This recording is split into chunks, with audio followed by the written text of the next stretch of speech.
현재 화제가 되고 있는 전설의 영국 밴드 퀸이 정기영화 보헤미안 랩소디를 지난 일요일에 관람했습니다. 몇 개월을 기다렸다가 봤기 때문에 실망할지도 모른다는 불안감을 안고 갔죠. 하지만 영화의 시작을 알리는 20세기 센츄리폭스의 로고가 일렉 기타로 연주되는 순간 그런 불안한 마음은 싹 사라졌죠.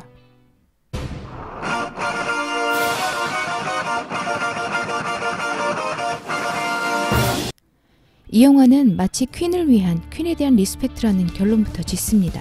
그동안의 뮤지션 전기 영화와는 완전 다른 아름다운 영화였죠.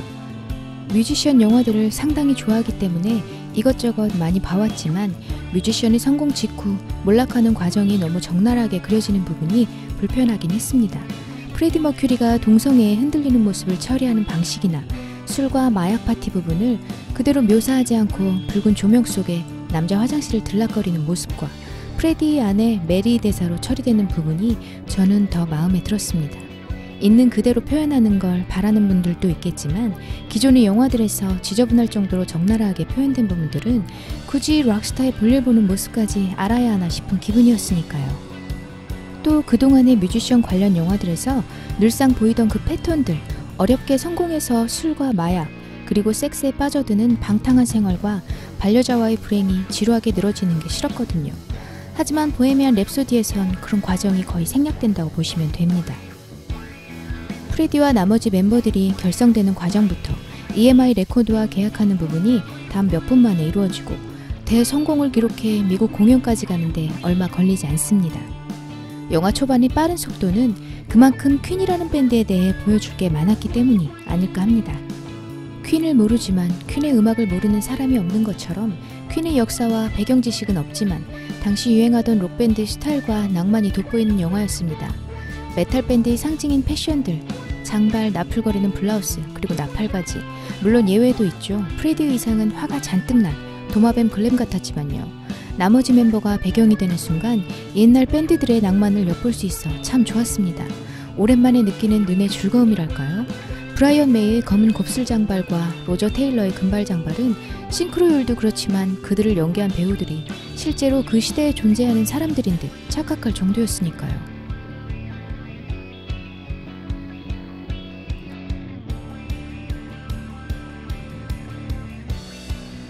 프레디의 연인 메리와의 사이가 어찌됐던 처음 만났을 때부터 프레디의 이국적인 모습을 배척하지 않고 호기심으로 바라보는 모습들과 슬프지만 그의 동성애를 인정하는 메리는 프레디의 외로움을 채워줄 유일한 사람이기도 했습니다.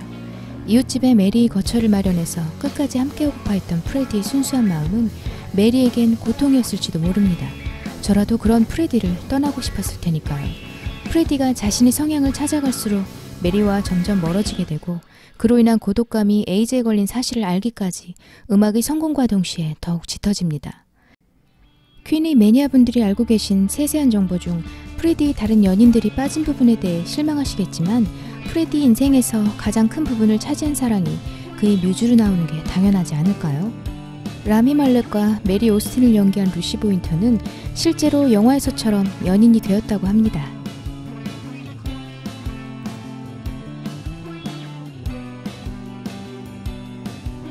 개인적으로 영화가 끝난 직후 검색했던 배우가 있습니다. 바로 로저 테일러 역할의 벤 하디.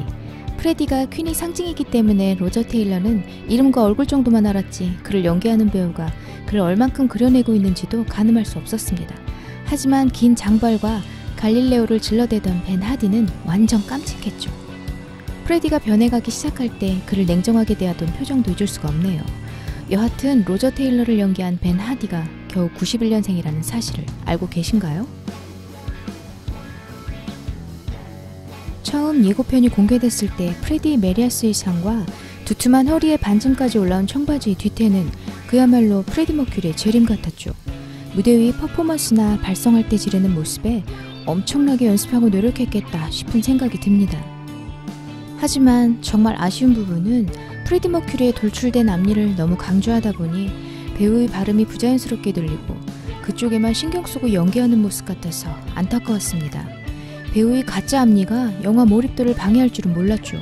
또 외관상 프레디 머큐리보다 프린스나 브루노 마스에 가까운 극초반의 모습에 조금 당황스럽기도 했습니다. 하지만 배우의 퍼포먼스는 훌륭했고 그의 노력만큼은 찬사받아 마땅합니다.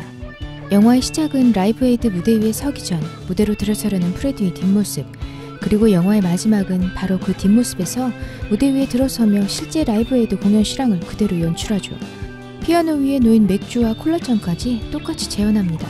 그리고 퀸의 명곡들이 영화가 끝날 때까지 배우들의 퍼포먼스와 함께 울려 퍼집니다. 피날레를 장식하는 배우들의 모습을 보며 한편으로는 마음에 가득 찬 아쉬움이라는 게 생겨나기 시작했습니다. 이제 끝나는 거겠지? 과연 이렇게 천재적인 밴드가 다시 등장할 수 있을까? 물론 이만큼 대단한 명성을 지닌 뮤지션들은 많지만 무대 위에서의 파워와 관객들과 함께 어우러진 거대한 함성은 퀸이 독보적이라 생각합니다. 그리고 영화는 끝이 나죠. 프레디가 에이즈로 고통받는 모습이나 장례식과 같은 슬픈 결말은 보여주지 않습니다. 그래서 더 좋았습니다. 예상을 빗나간 부분이 참 많아서 말이죠.